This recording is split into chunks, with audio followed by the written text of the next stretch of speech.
আসসালামু আলাইকুম রহমতুল্লাহি ওয়া বারাকাতুহু। প্রিয় মুসলমান ভাই ও বোনেরা, আজ আমরা জানব রোজার তাৎপর্য, ইতিহাস ও উদ্দেশ্য।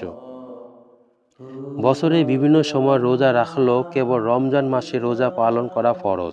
রোজা কেবল উম্মত মুহাম্মদের জন্য ফরজ নয়, বরং তা অতীত নবী রাসূলের উম্মতের জন্য ছিল। কিন্তু রোজার সময়, পদ্ধতি ও ধারা ভিন্ন ছিল। রোজা ফার্সি শব্দ, এর অর্থ উপবাস থাকা।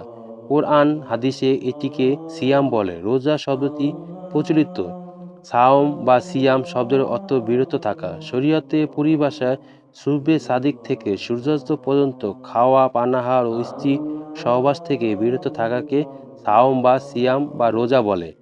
কোরআন এই আয়াতটিকে মাধ্যমে রোজা ফরজ হয় সেটিকে ইঙ্গিত রয়েছে যে পূর্ববর্তী জাতি গোষ্ঠীর জন্য রোজা ফরজ ছিল। আল্লাহ বলেন, হে বিশ্বাসীগণ, তোমাদের জন্য সিয়াম বা রোজা বিধান দেওয়া হলো, যেমন বিধান তোমাদের পূর্ববর্তী দেওয়া হয়েছিল, যাতে তোমরা সাবধান হয়ে চলতে পারো। সূরা বাকারা আয়াত 183।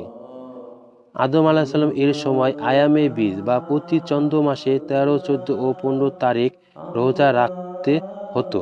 আয়ামে বীজ অর্থ সভ্যতার দিনসমূহ।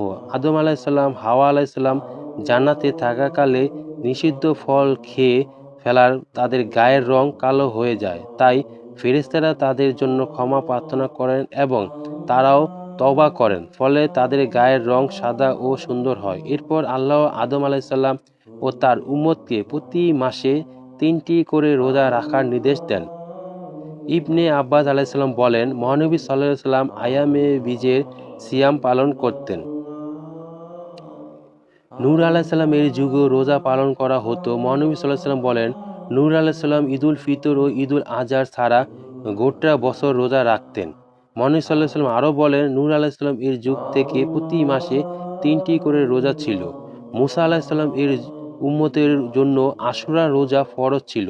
মহানবী সাল্লাল্লাহু আলাইহি সাল্লাম মদিনায় আসার পর ইহুদিদের আশুরা রোজা পালন করতে দেখে এর কারণ জিজ্ঞাসা করেন। তারা বলেন, এটি এক শুভ দিন। এই দিনে আল্লাহ বনী ইসরাইলকে তাদের শত্রু থেকে মুক্তি দিয়েছিলেন। ফলে মূসা আলাইহিস সালাম আল্লাহর কৃতজ্ঞতা স্বরূপ ওই দিনে রোজা রাখতেন। এই কথা শুনে মহানবী সাল্লাল্লাহু আলাইহি সাল্লাম বলেন, তাহলে আমি হযরত মূসা আলাইহিস সালাম এর অনুসরণে তোমাদের তুলনায় বেশি হকদার। বুখারী হাদিস।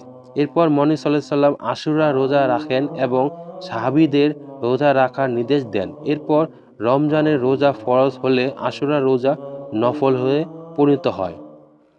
দাউদ আলাইহিসসালামের বছরে 6 মাস রোজা রাখতেন আর 6 মাস রোজা রাখতেন না। মহানবী সাল্লাল্লাহু আলাইহি সাল্লাম বলেন, আল্লাহর কাছে সবচেয়ে প্রিয় রোজা হলো দাউদ আলাইহিসসালাম এর রোজা। তিনি একদিন রোজা রাখতেন এবং একদিন বিনা রোজা অতিবাহিত করতেন। রমজানের রোজা পালন ফরজ করে আল্লাহ বলেন, রমজান মাস, এতে মানুষের পথ প্রদর্শন ও সৎ পদের স্পষ্ট নিদর্শন এবং ন্যায় ও অন্যায়ের মীমাংসা স্বরূপে কোরআন অবতীর্ণ হয়েছিল। অতএব তোমাদের মধ্যে যে কেউ এই মাস পাবে, সে যেন এই মাসে অবশ্যই রোজা রাখে। আর যে রোগী বা মুসাফির, তাকে অন্য দিনে তা সংখ্যা পূরণ করতে হবে। আল্লাহ তোমাদের জন্য সহজ করতে চান, তোমাদেরকে কষ্ট দিতে চান না, যাতে তোমরা নির্ধারিত দিন পূর্ণ করতে পারো ও তোমাদের সৎ পথে পরিচালনা করার জন্য আল্লাহর মহিমা ঘোষণা করতে পারো। সুতরাং এই ভিডিও থেকে আমরা জানতে পারলাম যে রোজার ইতিহাস কিভাবে হয়েছিল। তো প্রিয় মুসলমান ভাই ও বোনেরা, আসসালামু আলাইকুম রহমতুল্লাহি ওয়া বারাকাতুহু।